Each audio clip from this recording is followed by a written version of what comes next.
what I love. Hello, I'm Scruffy, and today I'm talking about Here Comes Niko. It's a cozy 3D platformer created as a debut for the indie studio Frog Vibes and published by Gears for Breakfast. You take on the role of Niko, riding the train to various islands, meeting quirky characters, and acting as their professional friend, solving puzzles or collecting hidden items to cheer them up, so that you can prove your aptitude to be hired by your boss, Pepper the Frog. It's all steeped in a wholesome, relaxing design and mood, with no harsh penalties or time limits. It's your own sense of exploration that progresses the story at your own pace. But I wanted to discuss this game because even a chill, welcoming, patient game feel like this takes some serious dedication and care to design for a player. How do I know? Because I get to chat with two friends of mine, one of the game's lead designers, Stijn van Wakeren, Hello. and interaction designer Melissa Kragten. Thank you for having us. Absolutely, it's a pleasure to be with you. So, we're going to spend this train ride talking about what it was like creating this game, maybe to demystify that process a bit. For starters, where did you get the idea for this game? The idea for the game came during a time where I was consistently exhausted. I noticed that when I got home, I never really had enough energy to play the games that I used to love. I really didn't play anything for a long while. So I started thinking, would it be possible to create an action game, specifically an action platformer, where the player can enjoy it even when they're completely exhausted. These games tend to rely a lot on challenge and tension, so it turned out to be very difficult to make an experience without it. One of the first tests I did was to simply run around in Super Mario Sunshine right after getting a shine to appear. When the shine appears, the jolly music turns off and you're left with the tranquil sound of just ocean waves and seagulls and that sort of thing. What's otherwise a brutally hard platformer becomes a really tranquil experience, and I really enjoyed it a lot. To accompany this concept, we tried to set a mood that's intensely welcoming. However, to draw people in, we felt that we needed to include a story and to include characters which players could relate to. They should convey things which aren't necessarily positive, but things which are honest. Being able to relate to something brings a special kind of comfort, I think. Absolutely. Being wholesome is just as much about something genuine and honest conveyed to the player as it is about being cute or charming. And I think that really comes across in this game. It's got a relatable personality, jokes and easygoing segments and serious moments all told. But I'd like to return to that central question on which the game was based. Let's turn to Melissa. How did you go about creating Relaxation out of an action platformer? So, from a psychological perspective, the central idea of flow is an important concept. Flow is a state of mind a person can reside in, when an activity can really energize you instead of exhaust you. A complete absorption is present, so to say. In order to achieve flow, you need a perceived challenge and a skill level that matches that challenge. So you have to stretch your skill level, but not overextend it. For instance, we've both played a lot of Mario 64 as children. Some levels can be difficult at first when you play, but over time we've mastered all the levels and now we can just breeze through them. Thus, now when we play, the challenge level corresponds to the skill level and we can get to the state of flow maybe. So with Niko, we wanted to skip the whole mastery process in order to achieve this flow state from the beginning, since our target audience would not have the energy to go through the whole mastery process. To accomplish this, Here Comes Niko tries to have little risk as possible within the gameplay, so Niko cannot die or be chased by an enemy. Right. It's lovely to hear how deeply you considered not only making a relaxing game, but gauging the energy and time your audience would exchange with each activity. It makes for a more compelling game. Now, another compelling part of Here Comes Niko is the sound design. You know I have to talk about that. Stijn, you contributed a lot to that, as both a game designer and a sound designer / musician. Where do those roles intersect? What's that experience like? It's a lot of fun. Sound is an enormous part of how a game feels, so being able to shape it while also shaping the scenarios and mechanics themselves is very exciting. I can use sounds to communicate things, make things feel snappy, or just simply to make a silly joke. One night, I had this idea for a joke. So in an hour or two, I put a frog in the game, added a funny expression, and made a short, careless whisper style song to bring it all together. It was great to be able to show it to the team almost fully formed with sound and everything. The video of that frog we posted online accounts for almost half of our following. It's just kind of funny that it all came together in a single night. Now, as for the general sound design in this game, what was your approach? One thing we wanted to focus on from the start were natural sounds. To me, everyday sounds can be very relaxing. So things like the sound of wind and birds were very important. Some favorites include the humming of an AC unit or the little chimes at the top of one of the skyscrapers. I also spent a lot of time fine-tuning the footsteps and Foley sounds. Hearing a difference between stepping on concrete, grass, or snow just instantly pulls you into the world. It's not really groundbreaking, but it was very important to me to get this right.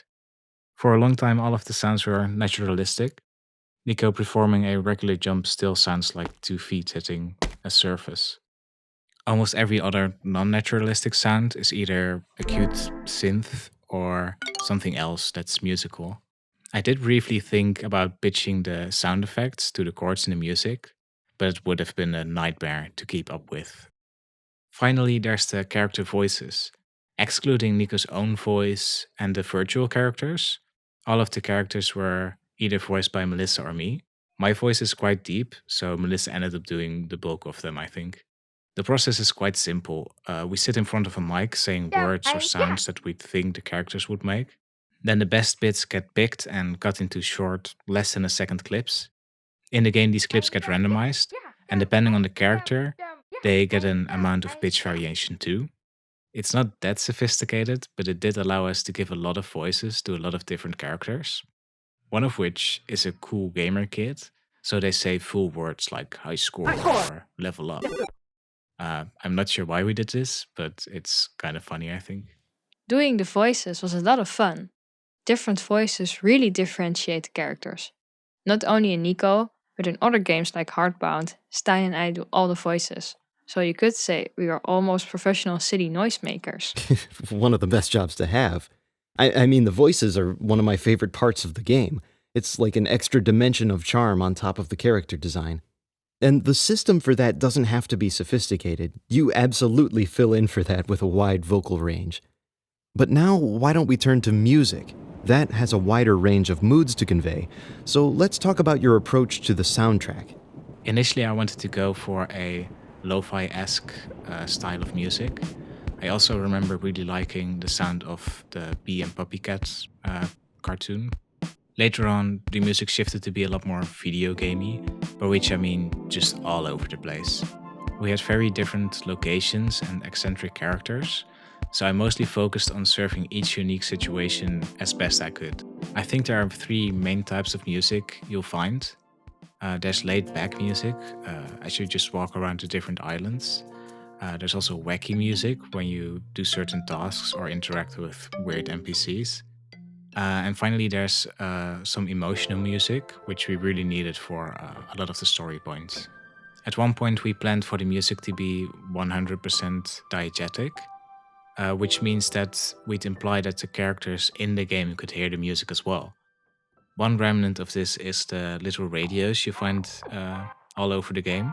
These used to be a source of music, but now they're just there. For each radio, there is a song that goes along with it, but the sound doesn't necessarily come from the radio anymore.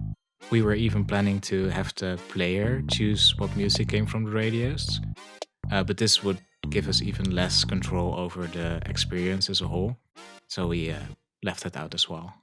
There is also this one frog in Tadpole Inc. They play the trumpet along with the music in that level. So the frog is playing a diegetic sound, while the music in the level is more non-diegetic, which is, I guess, kind of weird. Weird maybe, but it's a great intersection between the game world and the non-diegetic music. It feels like another point where the game can just have its own fun. But I do notice that the final music in the game is adaptive. It changes and responds to what the player does. And I'm always curious about that. Can you talk a bit about that? Most levels have some form of adaptive music. There's music that fades and changes into different songs depending on where you are in the level, some places being intentionally musicless. There are also parts where the music fades in different layers or fades to a completely different arrangement of the song. Most of these were added near the very end of development, sometime after I watched one of your videos and realized that I could be doing a lot more to make environments feel dynamic. Some examples include Salmon Creek Forest, where as you climb the mountain, the music changes from a guitar solo to a small wind ensemble. Then it becomes icy cold as you get to the peak.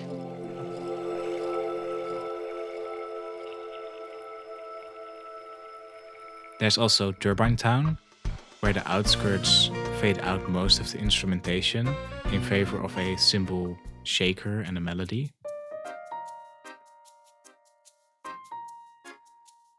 And then there's the bathhouse, where the tranquil music gets a cool beat as you walk over the roofs in different buildings.